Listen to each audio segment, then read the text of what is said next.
Flash flooding से बहुत जानी और माली नुकसान हुआ। अब गलती की कोई गुंजाइश नहीं। वज़ीर-ए-आज़म के मुतल्लिक़ इदारों की वार्निंग का अफ़वाज पाकिस्तान भी इमदादी कामों में भरपूर हिस्सा ले रही है।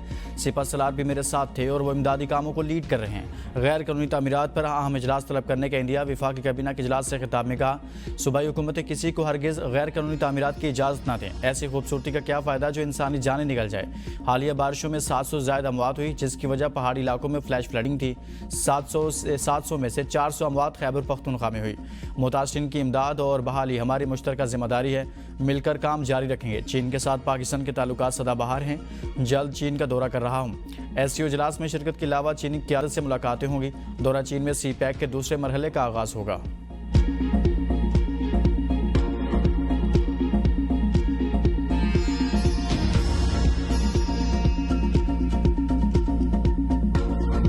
गिलगित बल्तिस्तान के ज़िला गिजर में सैलाब ने फिर तबाही मचा दी। ग्लेशियर फटने से मुत्तअद्दिद देहात ज़ेरियाब, 5 घर मुकम्मल तबाह, 100 से ज़ायद मुतासिर। गिजर कोपिस के इलाका तलीदास के मुकाम पर दरिया का बहाव रुक गया। 7 किलोमीटर के इलाके तक मसनूई झील बन गई। मजीद करीबी देहात भी ज़ेरियाब आने का खतरा। मकीनों को इनखला की हिदायत। पाक फौज की इमदादी सरगर्मियाँ जारी। 50 से ज़्यादा अफराद हेलीकॉप्टर के जरिए रेस्क्यू। 200 से ज़्यादा अफराद को महफूज मकामात पर मुंतकिल कर दिया गया। रेस्क्यू अमले ने जहनी दबाव और बीमारी का शिकार अफराद को इब्तदाई तिब्बी इमदाद फराहम की।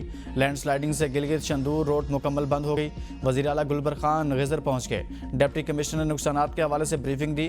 तर्जुमान गिलगित बल्तिस्तान हुकूमत फैजुल्लाह फराक के मुताबिक लोगों का शदीद माली नुकसान हुआ। 1 किलोमीटर की सड़क रैलों में बह गई। सैकड़ों अफराद नकल मकानी कर चुके हैं। दरिया सतलुज में हेड इस्लाम के मुकाम पर पानी की सतह में खतरनाक हद तक इजाफा। बंद टूटने से हज़ारों देहात ज़ेरियाब, खड़ी फसलें तबाह। लोग अपनी मदद आपके तहत नकल मकानी पर मजबूर। इंतजामिया ने 3 फ्लड रिलीफ कैंप कायम कर दिए। गुड्डू बिराज के मुकाम पर दरमियाने दर्जे का सैलाब बरकरार। कच्चे के इलाकों में खड़ी मंगी, कपास, चावल और सब्जियों समेत दीगर फसलें ज़ेरियाब आ गई। लिया में दरिया सिंध की तबाहकारियाँ 80 किलोमीटर तवील पट्टी सैलाब की लपेट में आ गई। सिंध में बारिशों से तबाही का सिलसिला जारी। टंडू मोहम्मद खान में नशे भी इलाके डूब गए। हादसे में एक ही खानदान की 2 खवातीन जाँ बहक। जिला भर में तालीमी इदारे बंद। आज सिंध के मुख्तलिफ इलाकों में बारिश का इम्कान। कल से मुल्क भर में मानसून का 8वां स्पेल आने की पेशगोई। वज़ीर आला मरियम नवाज का लाहौर, रावलपिंडी, मुल्तान समेत दीगर अजला में पेश की इंतजामात का हुक्म।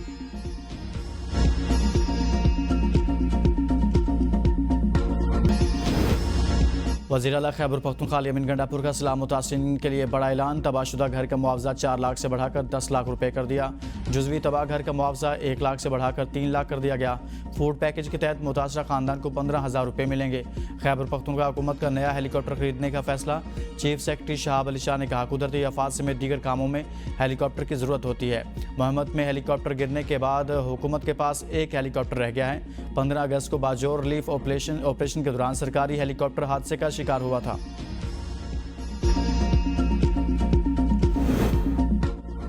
सैलाब मुतासिरीन के लिए अभी तक कोई बैरूनी इमदाद नहीं मिली। पंजाब, सिंध और वफाकी हुकूमत ने सिर्फ इमदाद का कहा। वज़ीर आला पहले ही कह चुके हैं कि हमें मदद की ज़रूरत नहीं। मुशीर इत्तलात खैबर पख्तूनख्वा बैरिस्टर सैफ की प्रेस कॉन्फ्रेंस का। हादसे का शिकार हेलीकॉप्टर का ब्लैक बॉक्स काफ़ी रोज़ बाद मिला। फोरेंसिक जारी है। DGPDMA ने कहा, खैबर पख्तूनख्वा में रिलीफ एंड रेस्क्यू ऑपरेशन के लिए तमाम वसाइल बरोए कार लाए जा रहे हैं।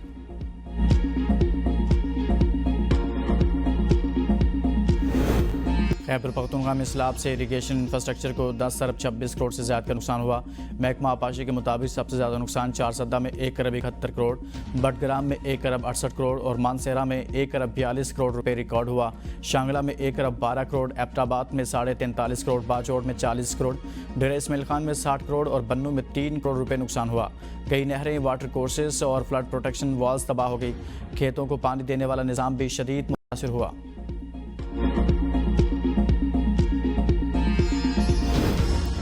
चीन का पाकिस्तान की खुद मुख्तारी और तरक्की के लिए गैर मुतज़लज़ल हिमायत का इरादा।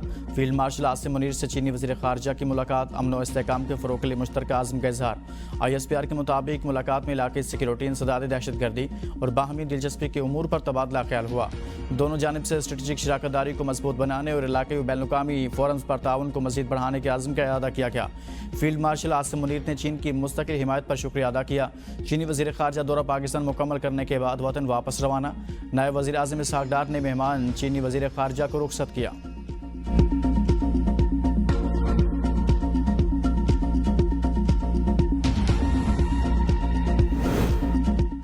पाक अमरीका बढ़ते ताल्लुकात में खुशाइन पेशरफ। वज़ीर आज़म शहबाज शरीफ अगले माह अमरीका का सरकारी दौरा करेंगे।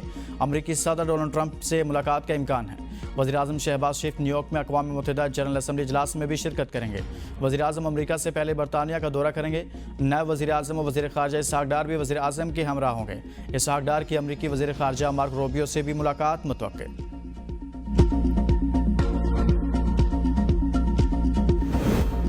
जंगबंदी के लिए भारत ने अमेरिका से दरखास्त की। मुझे अमेरिका से फ़ोन आया, मैंने वाज़ेह कहा कि पाकिस्तान जंग चाहता ही नहीं था। नायब वज़ीर आज़म इसहाक़ डार के सीनियर सहाफ़ी से गुफ्तगू, कहा जंगबंदी पर अमल जारी है। हमने किसी से नहीं कहा था कि हमें भारत के साथ बैठाएं, बल्कि किसी न्यूट्रल मुकाम पर बिठाने की बात की। वाज़ेह किया था भारत के साथ किसी एक नुकाती एजेंडे पर बात नहीं होगी। पाकिस्तान भारत के साथ मसला कश्मीर समेत जामे मुज़ाकरात के लिए तैयार हैं। अमरीकी वज़ीर ख़ारजा का दौरा पाकिस्तान अभी शेड्यूल नहीं। नायब वज़ीर आज़म और वज़ीर ख़ारजा इसहाक़ डार कल बांग्लादेश के दौरा पर रवाना होंगे। इसहाक़ डार से अमाराती सफ़ीर की अलविदाई मुलाकात, दो तरफ़ा ताल्लुकात और ताउन पर तबादला ख्याल। इसहाक़ डार ने पाकिस्तान UAE ताल्लुकात के फ़रोग़ में सफ़ीर की खिदमात को सराहा।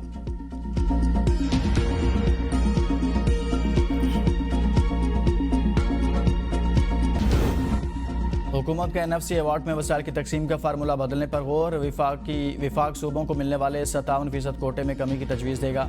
इख्तलाफ की सूरत में आईनी तरमीम के जरिए महासिल का मौजूदा फार्मूला तब्दील करने पर गौर किया जाएगा। बेनज़ीर इनकम सपोर्ट प्रोग्राम की जिम्मेदारी और सालाना तरक्याती प्लान को भी सूबों के हवाले करने की तैयारियाँ। नए NFC अवार्ड के तहत सूबों को अपनी आमदनी बढ़ाने के लिए खुद इक़दाम करना होंगे।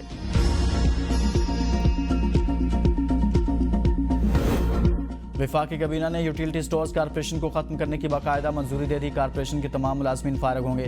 काबीना इजलास में वज़ीर आज़म का अद्वियात की कीमतों में इजाफे पर सख्त इजहार बरहमी। अद्वियात की कीमतों के तयन की समरी वापस कर दी।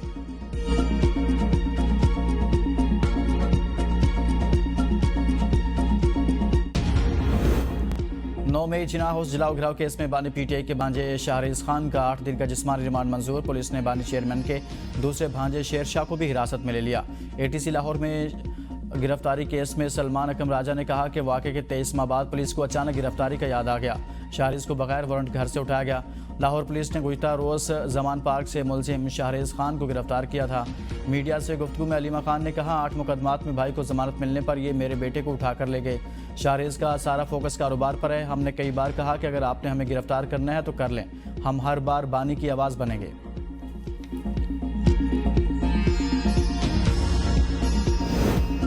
सलमान अकरम राजा के कहने पर अली बुखारी की 1 घंटे में बानी PTI से मुलाकात। पार्टी में नया पेंडोरा बॉक्स खुल गया।